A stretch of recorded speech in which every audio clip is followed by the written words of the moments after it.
네. 자, 318쪽 이어서. 자, 간단하게 지금 허가 대상 1번에 무엇인지를 보셨는데요. 그 아래 방가로 2번 보시면 원칙적 허가 의무. 그래서 시장군수구청장은 해당 가설 건축의 건축이 다음에 어느 하나에 해당하는 경우가 아니면 허가를 하여야 한다. 그래서 원칙적 허가 의무라고 합니다. 그러니까 허가 신청이 들어오면 원칙적으로 허가를 내주라는 거예요. 그러면 다음에 해당하는 경우가 아니면 허가를 해주라.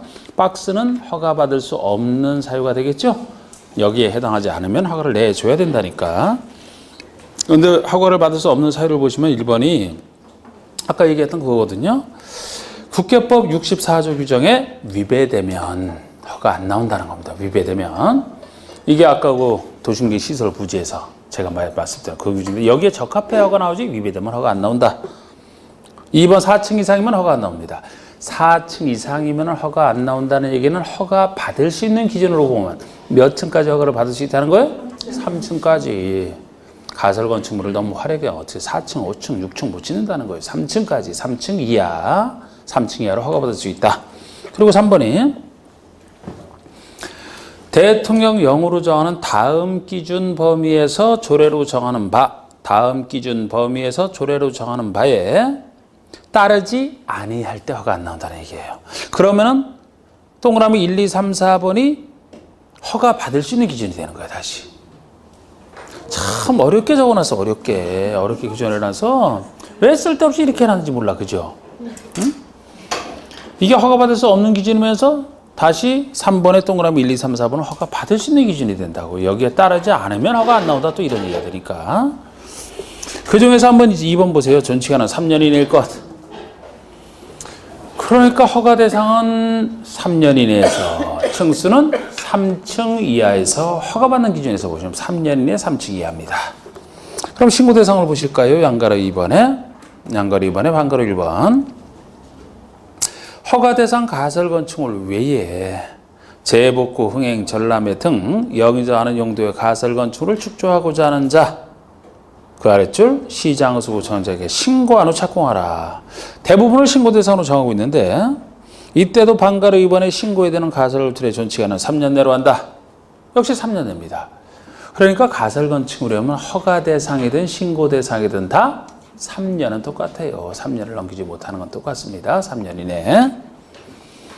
거기다가 이제 허가 대상은 따로 3층 이하 제한까지 따로 있었던 거지.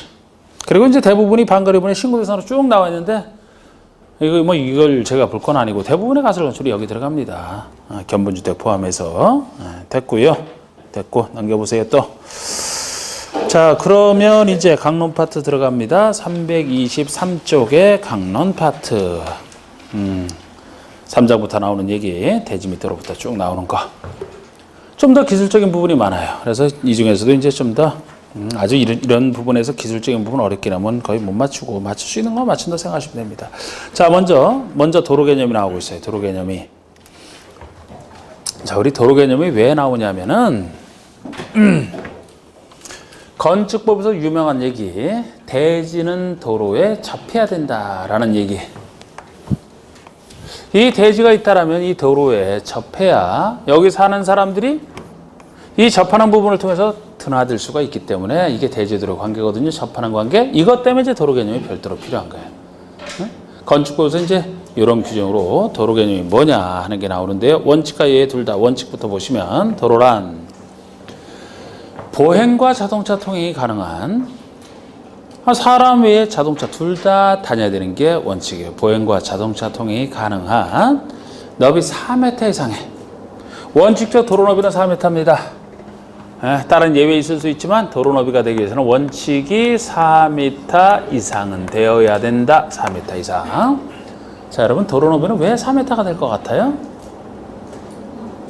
차가 교차는 돼야 되니까. 최소한 도로로서 기능하기 위해서는 차가 교차는 돼야 될 거 아닙니까? 한 차가 가는데 2m 정도는 있어야 된다고 보는 거. 차폭이랑 조금 여유 생각해서 2는 4.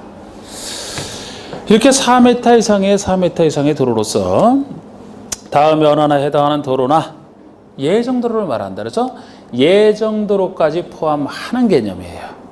아직 예정 도로는 건설되어 있는 건 아니죠. 그죠? 건설될 예정인 도로를 얘기하는데 나중에 곧 건설이 되면 그 도로를 통해서 다닐 수 있기 때문에 예정 도로까지 포함을 합니다. 어떤 도로를 또 얘기하느냐? 동그라미 1, 2번. 동그라미 1번처럼 국계법이나 도로법 등 각종 법에 의해서 고시가 된 도로. 법적으로 정식 고시가 된 도로뿐만 아니라 2번처럼 건축 원하신 곳에 행정청이 지정한 도로까지. 건축 허가 등 뭐 개별적으로 건축 허가 신청 왔을 때 행정청이 바로 지정을 해줘도 되거든요. 이런 것까지 다 포함하는 넓은 개념인데요. 예외적으로 두 가지 더 있어요. 방가를 1번 보시면 동그라미 1번 예외. 자, 시장군수구청장은 지형적 조건으로 인하여 차량 통행을 한 도로 설치가 곤란하다고 인정하여 그 위치를 지정 공간한 구간의 너비 3m 이상인 도로, 이것도 예외적 도로로 인정을 합니다. 그러니까 이것은 일종의 계단으로 만들어진 도로를 생각하시면 돼. 계단으로 만들어진 도로. 우리 경사진 곳에 집들이 있으면은 여기 일반 도로가 아니고 계단으로 설치되어 있는, 가끔 연속국에서 보시면은 그 드라마에 보시면은 아주 그 잘 못 사는 곳을 할 때 그 도로 쫙 나 있는 게 계단으로 쫙 돼 있는 거. 그 도로. 그러면 계단으로 된 도로는 사람은 다닐 수 있지만 차량 통행은 거의 안 되죠? 그 도로 상상하시면 된다니까? 그러니까 이건 보행과 자동차 둘 다 가능한 여기에 대한 예외가 되고요. 최소 보행만 가능하다는 얘기니까 4m에 대한 예외이기도 해요. 3m 이상은 된다는 겁니다. 그러면 그런 도로도 도로로 인정해 주니까 그런 도로에 접하면 건축할 수 있게 된다는 얘기가 되겠죠. 3m 이상. 그리고 막다른 도로라고 해서 막다른 도로에서 그 도로 너비가 그 길이에 따라 다음 표에 정하는 기준 이상인 도로. 그래서 보통 도로는 통과도로예요. 통과도로. 쭉 통과되는 도로인데 여기에 대한 예외로서 막다른 도로, 막힌 길, 막힌 골목길, 막다른 도로 예외적으로 인정합니다. 이 막다른 도로는 막다른 도로의 길이에 따라 그 요구되는 폭 이상을 갖췄다. 그러면 도로로서 인정을 해줘요. 그 표가 이제 그 박스에 있는 표인데, 여기하고 평사지 거의 뭐 낸 적은 없는데, 하더라도 나중에 살짝 하실 거죠. 그래서 막다른 도로 인정받고요. 이 도로 개념을 하셨는데, 그 아래 대지도로의 관계, 요게 제일 유명하죠, 이게. 여러분들이, 아까 제가 얘기한 이 얘기. 접해야 된다. 그래야 다닐 수 있으니까. 그래서 대지가 만약에 도로에 접하지 않으면 허가가 안 나온다라고 얘기하는 게 이 규정에 위배되기 때문이라고. 근데 사실 제가 정확하게 아직 얘기는 안 했지만 기본 단계이기 때문에 이 규정 자체가 시골에는 적용이 안 돼요. 적어도 동읍 이상에만 적용되는, 이게 전면 쪽에만 적용되는 규정 중에 하나거든요, 이게. 그래서 대지는 도로에 접해야 된다는 것이 적어도 동읍 이상에서만 적용되는 규정이란 말이에요, 이게. 원칙과 예외까지 다 볼 겁니다. 원칙 보세요. 건축의 대지는 2m 이상이 도로에 접해야 된다. 이게 원칙적 규정이에요. 2m 이상이 도로에 접해야 된다. 이때도 도로 개념의 괄호 속에 자동차만의 통행에 사용되는 도로는 제외한다. 이런 도로엔 접해봤자 소용없다. 자, 대지는 도로에 접해야 되는 부분이 2m 이상 접하면 된다. 이게 원칙입니다. 많이 접해도 좋지만 최소 2m 이상 접하면 된다는 거예요. 최소 2m. 왜 여기서는 2m예요?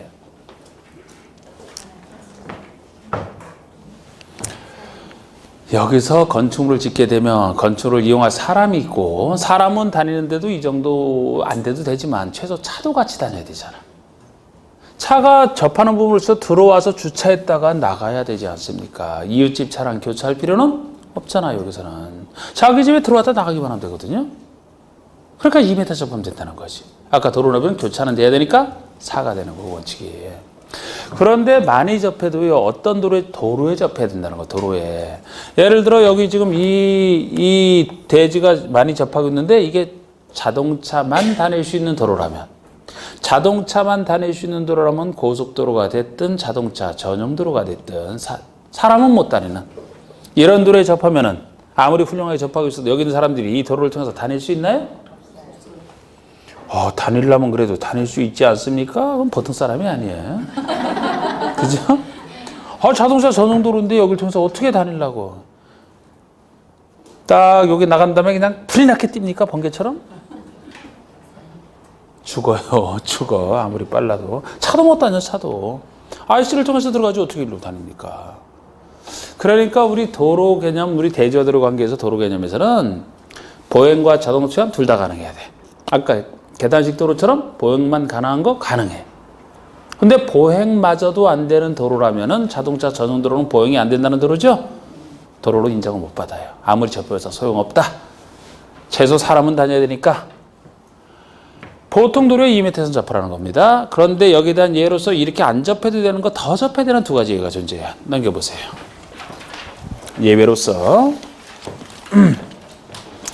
동그라미 1번에 도로에 접하지 않아도 되는 경우, 아까 그렇게 2m선 접하지 않아도 되는 경우입니다. 건축의 대지가 다음에 어느 하나에 해당할 때는 도로에 접하지 않아도 된다. 세 가지.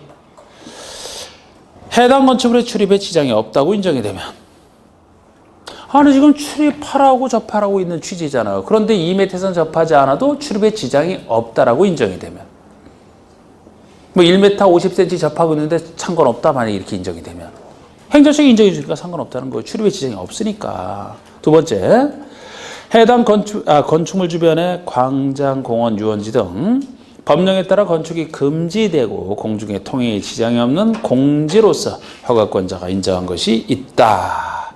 결국 여기 대지가 있습니다만 이 대지가 도로에 직접 접하고 있는 건 아닌데, 예를 들어 주변에 광장이 이렇게 설치가 되어 있다. 광장, 공원, 유원지, 어떤 곳이냐? 법에 의해서 건축이 앞으로도 금지가 돼 있죠? 여기 건축물 못 짓게 돼 있잖아? 그리고 공중에는 통행에 지장이 없잖아요. 이걸 예시하고 있거든요. 그렇다면 이 땅이 직접 접하지 않지만 아무나 다닐 수 있고 앞으로도 건축물이 안 들어서니까 그냥 이걸 통해서 다니면 되겠네요? 직접 접하지 않아도 된다는 거지. 다닐 수 있으니까. 세 번째, 농지법에 따른 농막을 건축할 때, 여러분 농막이라면 뭐가 연상이 되나요? 농막. 원두막 같은 걸로 생각하시면 되지 뭐. 원두막도 농막의 한 종류죠. 그러니까 여러분 농막은 농민들이 어떤 휴게 등의 목적으로 간단하게 설치하는 걸 얘기합니다. 거주 목적이 아니고. 어떻게 뭐 밭에서 뭐 농사 짓는 거 힘든데, 농사 짓다 보니까 힘드니까 우리 막걸리 같은 거 많이 드시잖아? 막걸리 먹고서 어이구 힘들어서 먹었더니 에너지 보충되는데 졸려. 그러면 그냥 밭에 누워서 잘까요? 어디서 자야 돼? 이런 거 지을 수 있게 해주는 거야, 농막. 잠시 휴식 용도로 쓴다라든지, 아니면 뭐 간단한 뭐 농기계를 보관할 수도 있고, 그게 농막이거든요. 원두막도 한 종류로 보시면 되고. 그럼 거주 목적이 아니잖아요, 이거는. 도로에 접하든 말든 필요한 농지에 지을 수 있어야 되거든요. 그래서 이 규정 안 접해도 됩니다. 네. 사실 여러 가지 그래서 농막 같은 경우 혜택을 주는 건데, 정작 농민들이 잘 안 쓰고 도시에 있으면서 이제 그 농지를 농촌에 가지는 사람들이 만들어 놓고서 이제 별장용으로 쓰기도 하죠. 이런 규제가 들어가니까 농막 2m선 접하지 않아도 됩니다. 자, 기존의 강화라고 해서 더 많이 접해야 되는 경우가 있어요. 연면적이 2,000제곱미터, 괄호 속의 공장은 3,000 이상이고 다시 예외고, 이런 2,000 이상이라 하더라도 괄호 속에 다시 축사나 작물 재배사는 제외. 막 예외의 다시 예외가 나오고, 이런 대지는 너비 6m 이상 되는 도로에 4m 이상 접해야 된다. 하여튼 예외가 있으면 다 이유가 있으니까 그냥 이렇게 생각하시면 돼요. 자, 이건 이런 얘기입니다.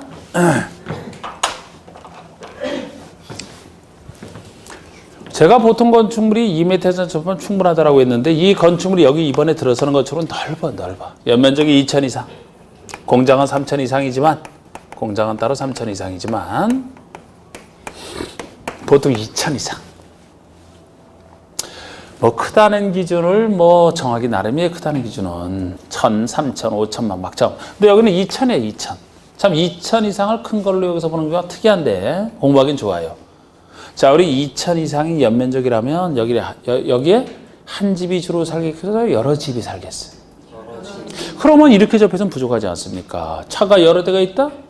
교차할 필요도 이제 있다는 거예요. 그래서 접하는 부분이 4m 이상 접하라. 딱 2배잖아. 4m 이상. 그것도 너비가 6m 이상 되는 도로에 접하는 부분은 4m 이상 접하라. 기억하기 좋은 게, 하필 큰 것 중에서도 2,000이라고 해서 지금 일반 건축에서 2,000, 2가 추가됐죠? 2가 추가됐으니까 원칙적 도로 너비에도 2 더하고 접하는 부분에도 다 2를 더했는데 2천이 등장하면서 다 2를 더한 결과잖아. 너비 6m 해상되는 도로에 접하는 부분 4m 이상. 다 2를 더했죠, 그죠? 공장은 보통 크니까 3천 이상부터 이렇게 하라는 얘기고, 또 2천 이상이라 하더라도 축사나 작물 재배사는 제외된다는 얘기는 원칙으로 돌아가서 2m 접하면 된다는 얘기인데, 거기에 대한 예외니까. 아니, 축사 작물사는 왜 여기서 제외냐? 자, 우리 축사인데 굉장히 넓어. 2천 이상인 축사 있다고 봅시다. 누가 살아요? 축사에는? 소돼지. 작물 재배사는 누가 살아요? 농작물이. 사람 사는 거 아니죠?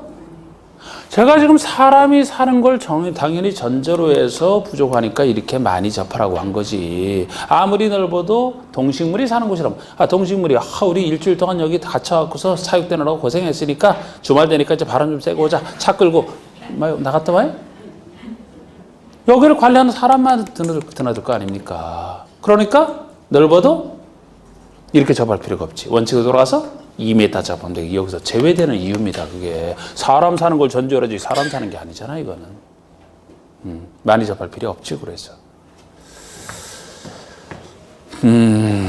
됐고, 대조 들어간 건 아주 세밀하게 봤어. 세밀하게. 그 다음에 건축선 이런 건 나중에 보셔도 돼요. 출제 비증상 나중에 보셔도 된다고.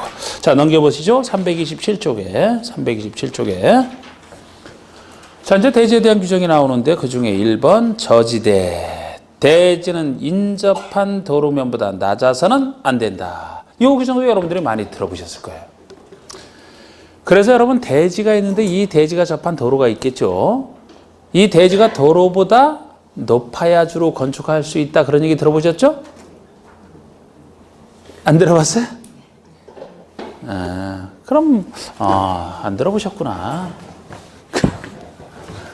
자, 이렇게 이게 대지야. 이게 도로고, 인접한 도로고.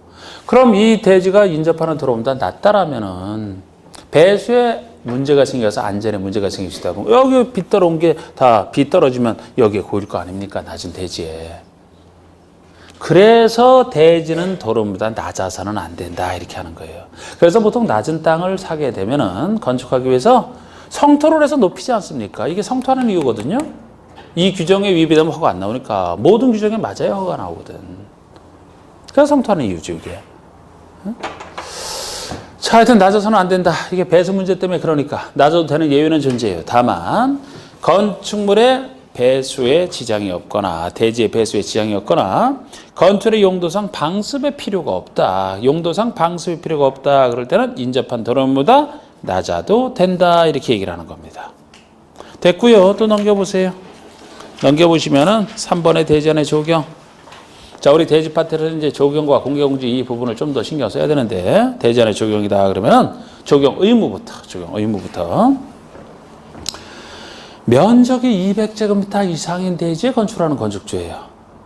건축 연면적 등과 상관없이 대지 면적 기준으로 200제곱미터 이상인 대지에 건축을 할 때는 그 아래 조례가 정하는 기준에 따라 대지의 조경 기타 필요한 조치를 하여야 한다. 이게 조경 의무에 대한 얘기라고. 조경 의무. 적어도 대지 면적 한 200제곱미터면은 평수로 한 60평?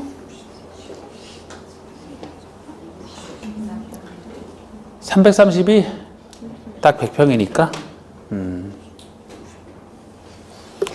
이 정도 되는 대지에 건축할 때는 조경 의무 기본적으로 있다라고 생각하시면 돼요. 이 정도도 안 되면 적용할 필요 없지만, 나무 같은 거 심어서 좀 거기 사는 사람들의 그 심리에 좀 정서에 도움이 되라 이거예요. 콘크리트 건물만 짓지 말고 200 이상이 되지. 그런데 여기 적용 의무에 해당돼도 때에 따라서는 적용 안 할 수 있는 경우가 있어요. 자, 한번 제가 이거 물어볼게요. 200 이상이 되지 할 때 원래 적용해야 되는데, 자, 우리 녹지 지역에 짓는다. 적용해야만 될까요? 녹지 지역 왜 안 해도 돼요, 그거는? 녹지가 좋으니까? 녹지 자체가 좋은데 인간에는 적용 뭐라고, 이거 사실 인간에는 거 얼마나 별 볼 일 없잖아요, 이거. 예? 자연 조화만큼 훌륭한 게 어디 있습니까? 녹지지역에 안 해도 돼. 그럼 관리지역이면 관리지역이 짓는다. 해야 돼? 관리지역에 이렇게 콘크리트 건물이 많이 들었습니까? 아니, 관리지역에 건물이 많아요? 자연이 더 많아? 그러면 할 필요. 농림지역은? 자연환경보전지역은? 이게 녹지와 비도시 아니에요? 녹지와 비도시. 왜 녹지에서는 씩씩하게 대답을 하면 관리지역 하니까 왜 또 이것을 해야 된대? 계속 용도 지역에서 제가 계속 써먹는다 그랬죠? 개발보전 도시냐 비도시냐 아니면 주상공이냐 녹지 비도시냐. 원래 다 똑같은 것이죠. 제가 계속 써먹는다 그랬잖아요. 그러니까 녹지와 비도시면 자연환경 자체가 훌륭하기 때문에 적용할 필요 없다 이렇게 생각하시면 돼요. 자, 축사를 위해서 축사 해줄까요? 축사해? 왜 또 소돼지 또 해주라고? 가설건축물이면 뭐 잠깐 쓰는 거로서 무슨 몇 년 시켜야 되는 조경이 뭐 필요하겠습니까? 대지 염분이 한 번 있대. 해안가에 매립지라서 염분이 소금기 엄청 많아. 해줄까요? 그래도 그때는 안 해준다는 것은 그냥 상식적으로 아시고, 여기서 이것을 그래도 강론파트 문제 여러 번 나왔던 게 적용을 해야만 되는지 안 해도 되는지 구별하는 문제인데, 단지 여기서는 그래서 다른 지금 했던 것들은 이해하시면 되고, 어렵게 낼 때는 이 숫자를 바꿔내거든요. 숫자랑 관련된 것만 좀 신경 쓰시면 돼요. 자, 먼저 숫자 전에 제가 그러니까 했던 거 볼까요? 방가루 2번에 적용이 필요하지 아니한 건축물로서 다음 건축물에 대해서는 적용 등의 조치를 하지 아니할 수 있다. 이게 적용을 안 할 수 있는 것으로 생각하시면 돼요. 적용을 안 해도 되는 것으로. 1번 녹지지역에 건축하는 건축물. 녹지지역에 건축하는 거. 녹지니까. 그 다음에 어디야? 9번. 자연환경 보전지역, 농림지역, 관리지역에 건축하는 건축물. 그걸 관농자 얘기잖아요. 1번, 9번이 녹지와 비도시를 생각하시면 돼요. 그런데 예를 들어 9번에서는 관농자라 하더라도 지구 단위 구역에 건축하는 것은 다시 제외죠? 계속 같은 원리라니까. 비도시라 하더라도 지구 단위 구역은 개발이 돼서 사람이 많아지니까 그때는 해야 되고, 여기 다시 제외고. 또 예를 들어서 5번에 대지에 염분이 함유되어 있다. 염분이 함유되어 있으면 해도 죽는데, 소금기에서 죽는데 해서 뭐합니까? 아니면 건축의 용도 특성상 적용 등의 조치를 하기가 곤란하거나 적용 등의 조치를 하는 것이 불합리하다. 아니, 불합리하다는데 왜 돈 들여서 적용할 건데 도대체? 당연히 안 해도 되지. 그 아래 축사, 수도지로서 해줄 필요 없다. 그 아래 가설건축물까 해줄 필요 없다. 그 정도 얘기들은 뭐 10번도 있고요. 이렇게 있어요. 그런데 10번은 저러니까 됐고, 여기서 2번, 3번, 4번이 공장에 대한 얘기고 8번이 물류설에 대한 얘기인데, 특히 2번, 3번, 8번에 나온 숫자 정도를 주의하시면 어렵게 날 때도 다 상관없고, 일단 공장은 2번, 3번의 작은 공장은 공장이니까 안 해도 작은 공장이니까 적용을 하는 의미가, 거기 와서 막 산책하고 할 때 그 적용 이런 거 보면 나무 보고 참 그 정서순화하라는 얘기인데, 작은 공장이면 공장은 물건을 생산하는 곳이죠? 물건 생산 열심히 근무 시간에 해야 될까요? 아니면 나와서 적용에 산책하고 막 그래야 될까요? 그래서 작은 공장을 생산에만 전념하라고, 적용할 필요 없다고 그런 거예요. 작은 공장이. 너무하는 거 아니냐고요? 이 사람들이 계속 일만 하나? 퇴근 시간 되면 나와서 이제 다른 데 가겠지. 생산하는 동안에 근무 시간에는. 이것도 큰 공장이면은 생산 인력 외에 여러 가지 다른 사람도 있으니까 클 때는 해야 되고, 작은 공장을 얘기해요. 물류에서도 마찬가지 취지고, 물류만 잘하면 되기 때문에. 그런데 작다는 공장을 표현하는 게 지금 당장 뭐 숫자 기억하기는 어렵겠지만, 면적 5,000제곱미터 미만인 대지에 짓는 공장, 아니면 그 아래 연면적 크기에서는 1,500 미만. 그러니까 공장에 들어서는 대지 면적 기준에서는 5,000제곱미터 미만인 대지를 작은 공장으로, 공장의 연면적 크기 자체는 1,500 미만, 둘 중에 하나. 그리고 4번은 산업단지 내 공장이라고 해서, 산업단지는 공장만 모여있는 곳이죠. 그렇기 때문에 여기는 규모에 상관없이 그냥 다 적용할 필요 없다. 생산만 잘하라. 이렇게 보시면 되는 건데, 8번도 잘 바꿔냈다고 그래서 8번이 연면적 합계가 1,500 미만인 물류시설이에요. 연면적 합계가 1,500제곱미터 미만인 물류시설. 여기는 대지 면적으로 안 따지고 연면적은 똑같이 공장처럼 1,500 미만인 물류시설이면 안 해도 된다는데, 가로 속에 주상에 건축하는 것은 제외. 요 예외까지도 하셔야 돼. 그러니까 작은 물류에서는 물류만 잘하면 되니까 굳이 적용할 필요 없다. 역시 이렇게 보는 건데 주상에서 짓는다면 아무리 작더라도 주상에는 많은 사람들이 왔다 갔다 하고 공업지역에서는 앉아서 생산한다니까 주상에는 많은 사람 왔다 갔다 하니까 적용을 해줘야 된다. 결국 공업지역에서 할 때 녹지비도시는 원래 제가 안 한다고 했으니까 하여튼 작은 물류에서는 주의하실 게 공장과 달리 주거 상업지역에 많은 사람 다니는 주거 상업지역에 할 때는 아무리 적더라도 많은 사람들을 위해서 해줘야 된다. 요 정도. 그 다음에 이제 공개 공지를 봅시다. 뭐 건필융지는 이것도 다 국회법이 원칙인데 건축법 예의가 존재하는데 7번의 공개 공지 한번 봐주세요. 7번의 공개 공지. 일단 기본에서는 더 많이 나온 것도 위주로 하는 거예요. 많이 나온 것도 위주로 공개 공지. 자, 그럼 공개 공지를 또 보여드리면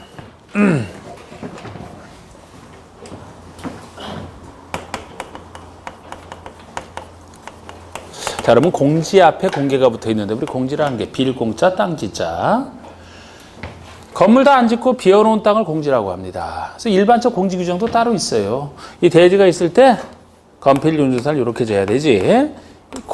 건축으로 안 지은 땅이 이게 공지라고. 건축으로 안 지은 땅이 공지인데 이거는 공지 앞에 공개가 붙어 있으니까 대중에게 공개된 공지다. 대중에게 공개된 공지 이렇게 생각하시면 돼요. 그래서 이건 취지가 큰 건축물 가진 사람, 그것도 어떤 건축물이냐? 많은 사람들이 이용해서 그 사람들 때문에 도움이 되는 그런 건축물을 가진 자는 많이 찾아주는 그 불특정 다수인 그 손님들을 위해서 이 돈만 빼먹지 말고 요 사람들이 와서 쉴 수 있는 공간을 마련해 주라는 거예요. 서비스 차원에서. 이게 공개된 공지라고. 그래서 우리 공개된 공지를 보시면은 설치가 돼 있는 곳을 생각을 하시면 주로 긴 의자는 꼭 있어, 의자.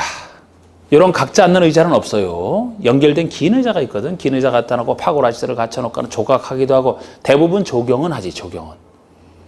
왜냐하면 확보해야 되는 공개공지 면적의 조경 면적을 산정할 수 있기 때문에 속편하게 조경도 많이 합니다. 조경을 하거나 긴 의자 갖다 놓고 나무 심어놓은 거 이게 공개공지예요. 겉에 땅 중에 건물 안 짓고. 건축물 내부에 들어가면은 공개 공간으로 설치도 상관없어요. 내부에 있는 게 공개 공간이에요. 예를 들어서 건물 내부에 역시 긴 의자 갖다 놓고 화분 갖다 놓고 막 사람들 쉴 수 있는 공간, 영업용 쓰는 게 아니고 이게 공개 공간이거든요. 그래서 이런 게 공개 공지 또는 공개 공간이라면 여러분들은 많이 구경했을 거라고. 공개 공지 설치 의무가 그래도 설치해 있는 게 많으니까 어디서 구경하셨나요? 연상을 해보시면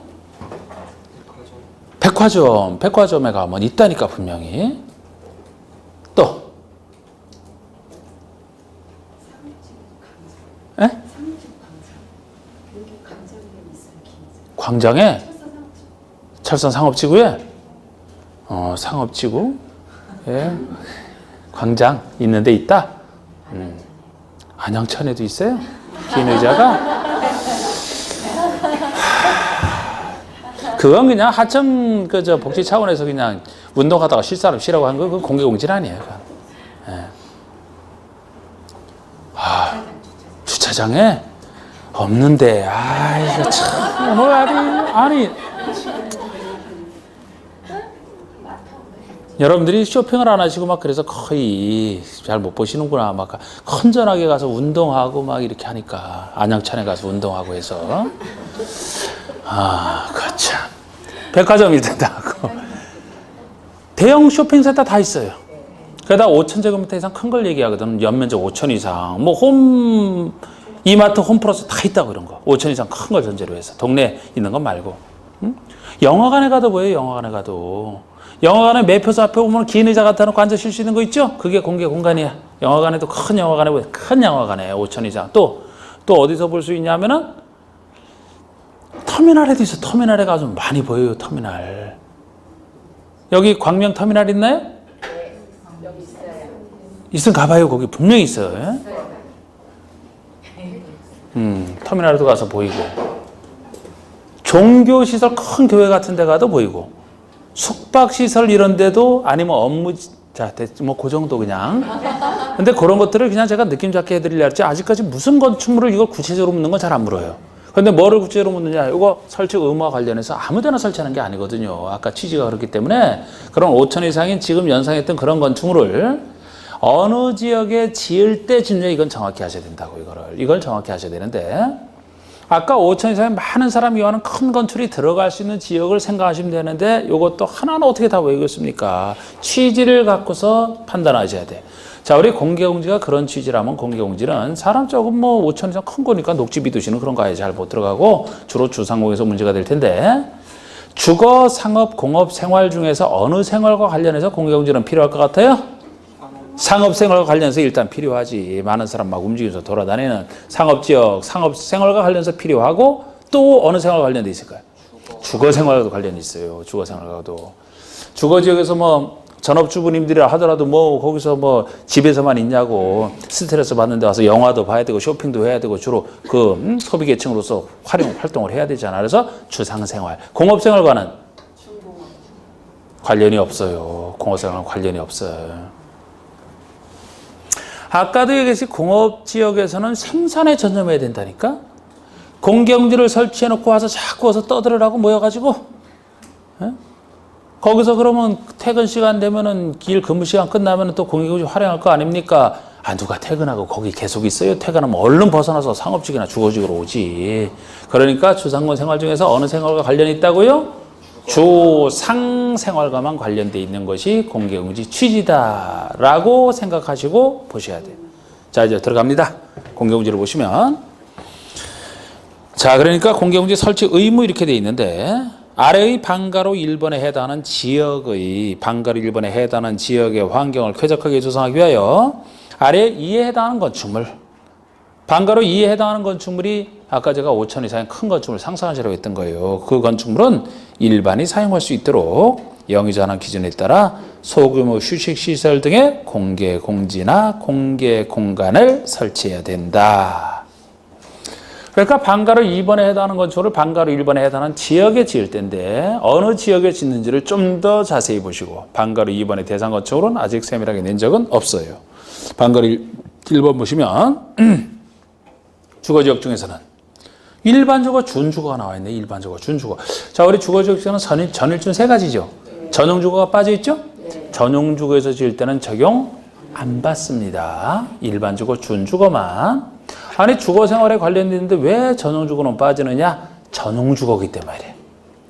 전용주거는 우리 앞에서 배울 때 양호한 주거환경을 보호하기 위해서 한다라고 배우셨어요?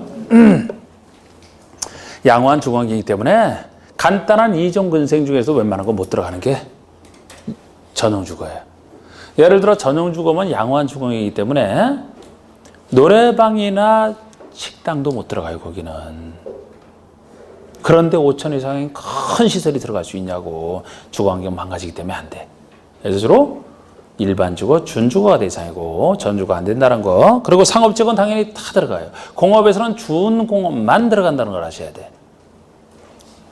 전용 일반 공업이 다 안 되잖아요. 그걸 특히 구별하시라고. 아니, 주상생활과 관련이지 공업생활과는 관련 없는데 왜 준공업에는 들어가느냐? 왜 들어갈 것 같아요, 준공업은?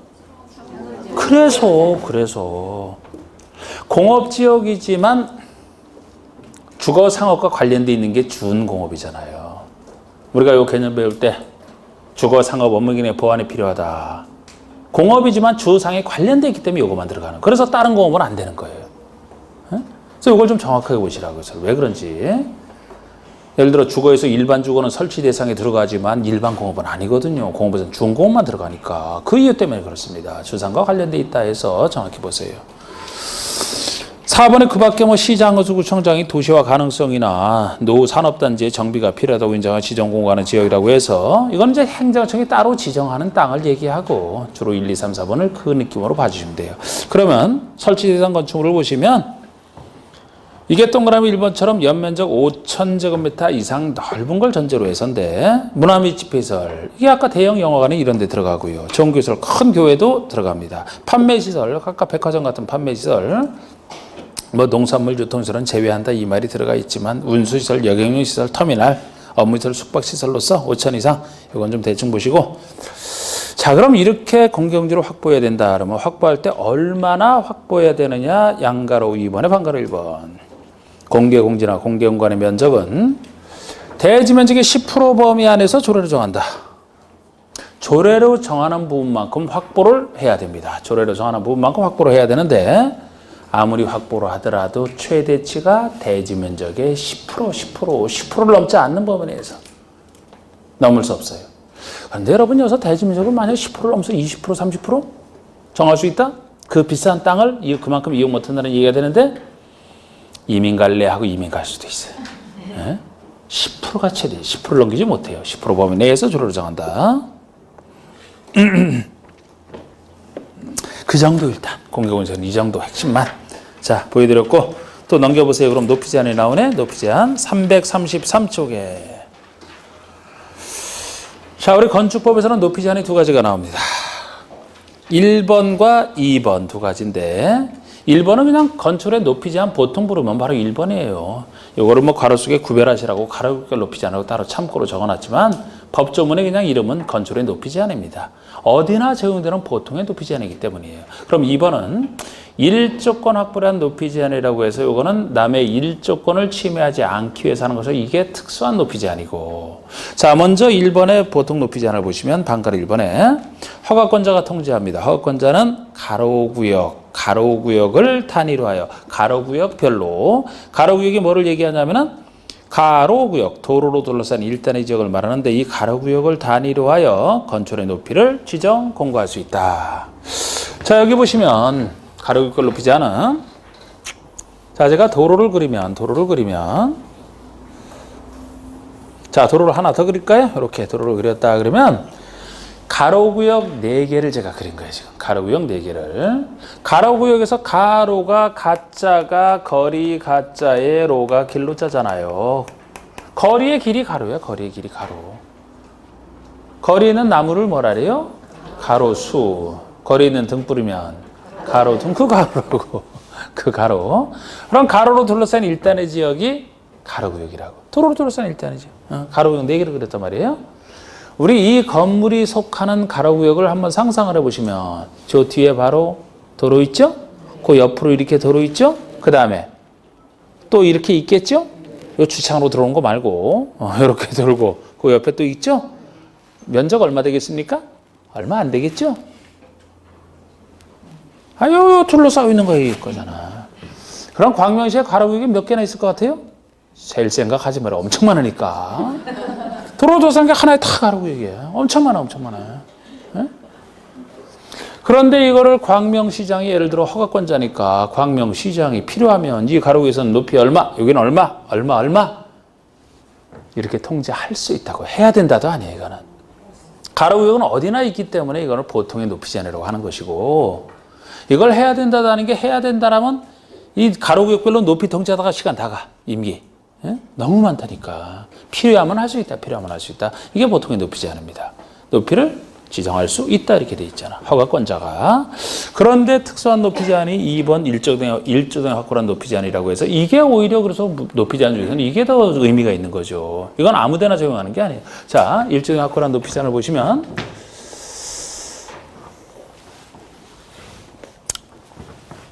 여기다 그래야 되겠네.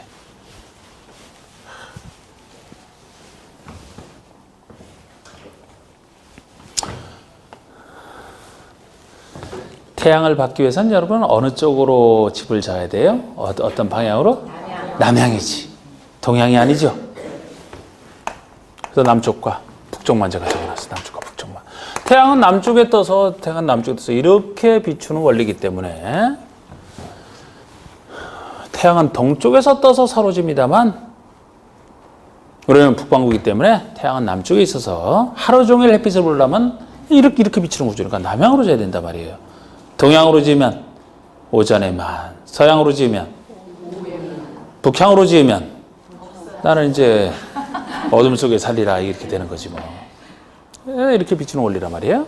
자, 우리 대지가 예를 들어 많은데 여기 여기 대지 이제 건축을 한다 한번 볼까요? 여기 대지 건축을 하는데 기존의 건폐율 용도를 제한 속에서 지을 수 있는데 지을 수 있을 때 지금 현재 여기 건폐율들이 높아서 이 정도 지을 수 있다라고 가정해봐요. 그래서 이렇게 지었습니다. 제한 없이 지었어.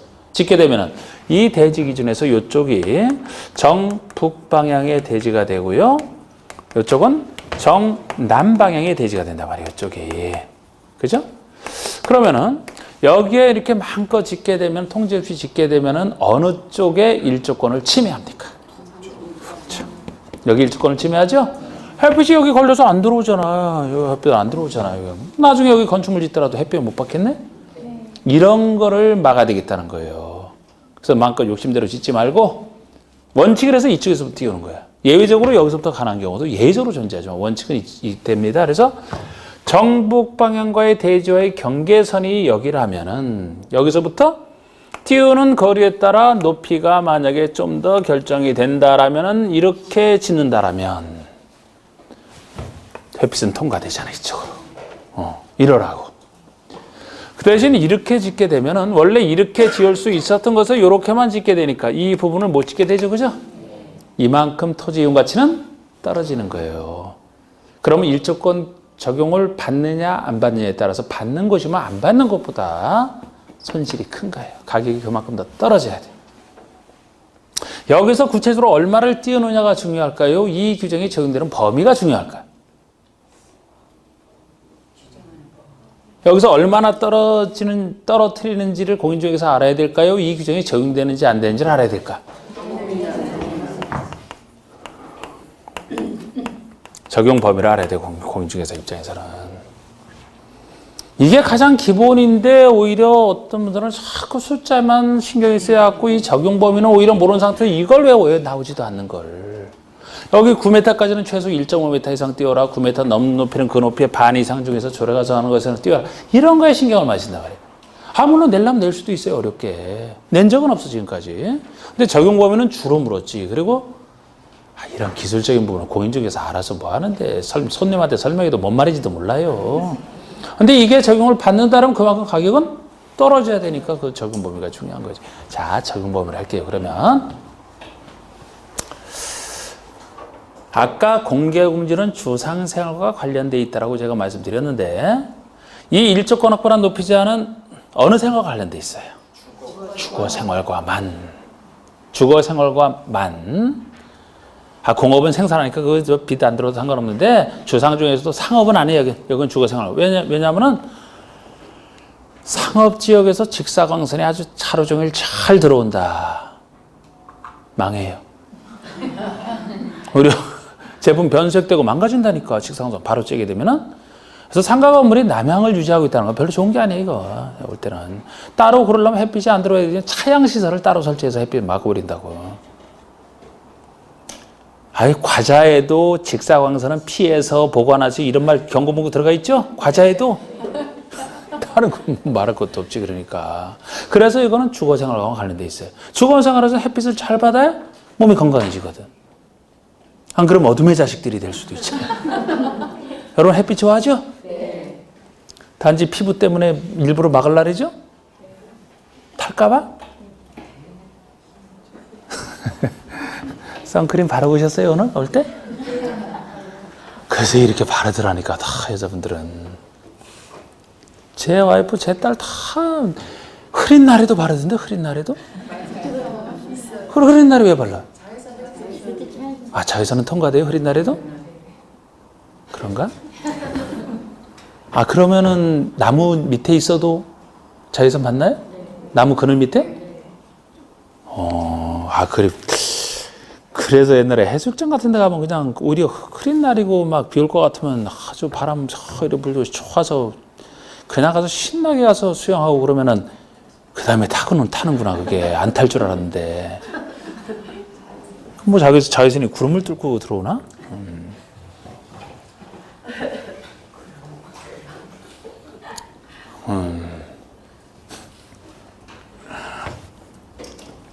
여러분 얼굴 흰 사람이 더 잘 타나요? 까만 사람이 더 잘 타나? 그것도 특이하죠 그거? 멜라니스 때문에 그래?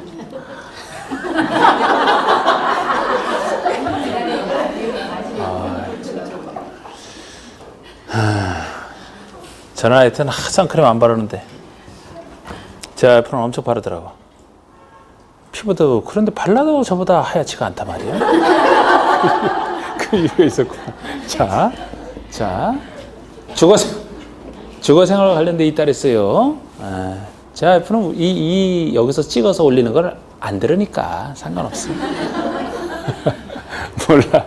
자, 적용법이라면 일단 원칙이 어떠한 건축물이든지 간에 이거를 어느 지역에 지을 때 적용받느냐 이걸 아셔야 되는데 취지가 주거생활과 관련돼 있더라면 그럼 주거지역에서 지을 때 적용받는 걸 아셔야 돼요.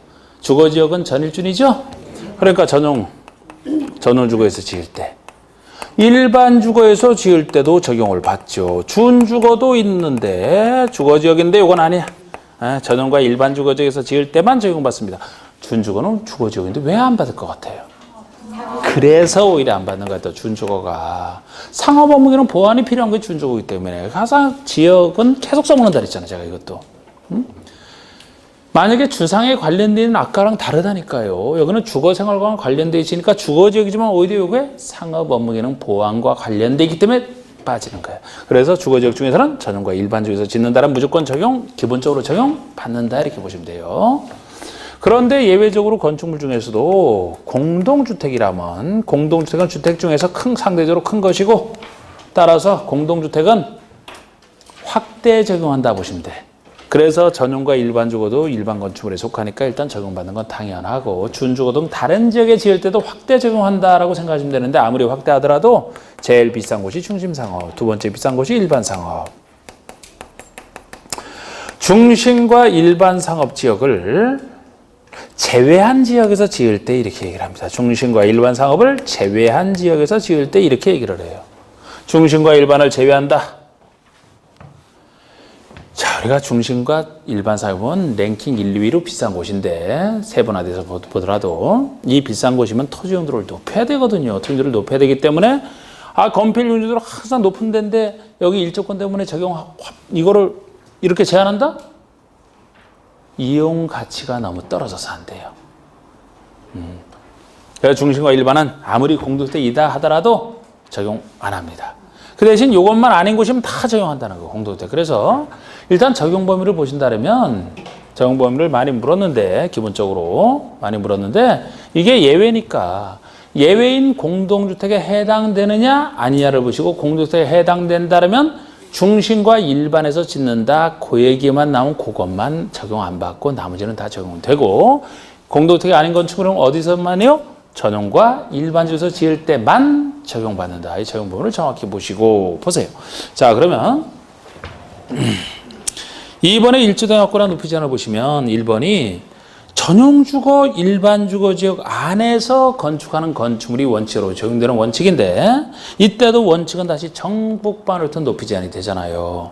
동그라미 1번의 전용주거와 일반주거지역 안에서 건축하는 건축물의 높이는 1조, 햇빛 받을 수 있는 1조 등의 확보를 위하여 정북 방향의 인접대지 경계에서부터 거리에 따라 다음의 범위에서 조례로 정하는 거리 이상을 띄워 건축해야 된다. 북쪽에서부터 띄우는 게 원칙이 되는데 얼마 띄우는지가 기역번의 높이 9m 이하까지는 인접대지 경계에서 최소 1.5m 이상은 띄워라. 높이 9m를 초과하는 부분이면 그 부분 높이의 2분의 1 이상 중에서 최소 2분의 1 이상 띄워라. 이런 얘기를 하고 있는데 이때도 이게 원칙이지만 넘겨보세요.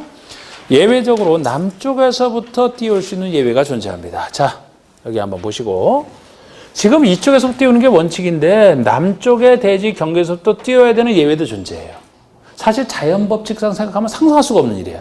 근데 남쪽에서 띄우는 게 유리하다면 이런 근거 구조를 마련해 놓은 건데 예외적 현상이죠. 예를 들어서 이게 남쪽이고 북쪽일 때 대지가 있는데 원래는 북쪽 대지와의 경계선부터 얼마 띄워서 이렇게 져야 된단 말이에요. 그런데 이 남쪽에 이제 이 도로가 있다라면 건물을 여기다 이렇게 짓는 것보다 이렇게 지을수록 이쪽에 땅 활용 가능성이 더 올라가죠, 그죠? 식당도 생각해봐. 이렇게 뒤로 가 있어. 여기다 막 이렇게 해서 하지.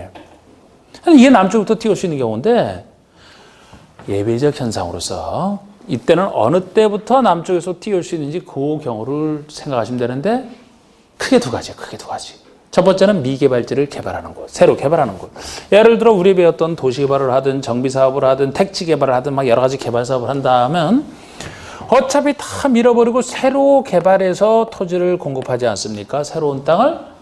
그럼 이 땅도 원칙은 북쪽에서부터 얼마 띄우는 게 원칙이란 말이에요. 그런데 필요하다면 남쪽에서 띄우더라도 같은 아까 1.5m 그런 기준을 쓰기 때문에 남쪽에서 띄워서 새로 짓는다 하더라도 어차피 새로 짓는 것이니까 남쪽에서 띄우더라도 결과적으로 거리는 확보가 되네요. 띄어 있는 거리는. 이게 이제 미개발지를 새로 개발한다면 남쪽에서부터 할 수 있다고 보시면 돼요. 두 번째는 북쪽 신경 안 써도 되는 경우. 자, 예를 들어 여기에 지금 일조권을 침해하지 않겠다는 얘기인데 여기 건물이 있든 없든 상관없거든요. 나중에 건물이 들어설 것만 대비해서 하니까. 그런데 아예 정북방향의 대지가 보통 대지가 아니야. 앞으로 건축물 지을 수 없는 땅이라면, 법적으로 지을 수 없는 땅이라면. 하천이에요, 하천. 하천이 무슨 대지입니까? 건축법상 그냥 일필지가 대지라니까. 하천이야. 아니면 도로야, 도로. 그럼 앞으로도 법적으로 여기 건축물이 금지돼 있죠? 건축물이 들어설 가능성이 없어요. 그럼 이쪽 신경 안 쓰고 남쪽에서 띄울 수 있다는 겁니다. 예를 들어 이쪽 정북방의 대지 소유자 합의를 해서 합의를. 이 사람 일조권을 침해도 되는 것으로 돈 받고 합의를 해주겠죠. 그럼 이쪽 신경 안 쓰고 여기서부터. 그래서 크게 자 보세요. 반가리 2번에 다음에 어느 하나에 해당하면 건축의 높이를 정남방향의 인접대지 경계에서부터 거리에 따라 0이지 않은 높이하로 할 수 있다. 남쪽에서부터 할 수 있다 예외인데 어느 때 할 수 있느냐? 박스의 1번부터 6번까지가 새로 개발하는 곳이에요. 미개발지를 새로 개발하는 곳. 그런 느낌으로. 그러니까 1번에 택지개발지구가 됐든 그 아래 대지조성사업지구가 됐든 지역개발사업 예를 들어 5번에 도시개발구역 6번에 정부구역까지 새로 개발하는 곳 아닙니까? 그리고 여기서 7번 8번이 북쪽 신경 안 써도 되는 경우 제가 이렇게 말했던 크게 두 가지로 생각하시면 돼요. 북쪽 신경 안 써도 되는 경우. 자 7번 보시면 정북 방향으로 도로, 공원, 하천 등 건축이 금지된 공지에 접하고 있다. 그쪽에 건축이 안 되잖아. 두 번째는 정북방으로 접하고 있는 대지 소유자와 합의한 경우 등 북쪽 신경 안 써도 되는 경우로 생각하시면 돼요. 그리고 양가리분의 공도선 별도로 규정이 되어 있는데 공동주택은 다음에 하나에 해당하는 공동주택. 자, 우리 공동주택 이렇게 해놓고 괄호 속에 일반 상업지역과 중심 상업지역에 건축하는 것은 제외한다. 그러니까 공동주택이라면 중심과 일반 상업지역은 아니고 나머지 지역에서 지을 때다. 이런 공동주택은 채광 등의 확보를 위해서 영유자 높이하로 해야 된다. 즉 일조권 확보한 높이 제한을 제공받는다. 이 정도만 일단 이 정도만 10분 쉬세요. 좀 지났네 쉬는 시간이.